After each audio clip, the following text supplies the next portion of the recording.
Hello guys, Andrew here. Welcome back to Drew Tutorial. And in this video, I'm going to show you how to block pages on Facebook.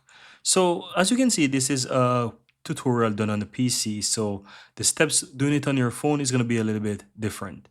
And in future videos, I'll be showing you how to do all of these things on your mobile as well.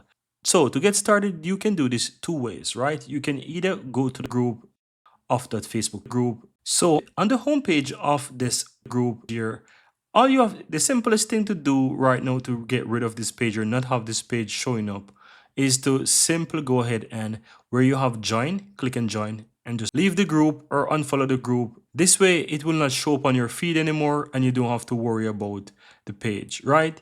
Now, if you really want to go in and block the page, you can easily go ahead and click your account on the upper right hand side and go into settings and privacy, then click on settings, and from here use the search at the top and type in blocking. Now once you go ahead and find blocking, click on it and you will be shown multiple options. Choose where it says block profile and pages and click on edit.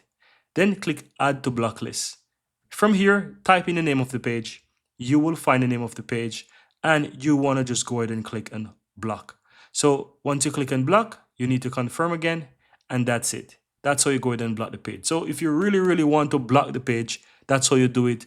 And if you just want to go ahead and just let's say leave the page, leave the group, it's better to go to the page and just simply leave it by following the steps as I showed first. But that's it. Very easy and very simple, guys.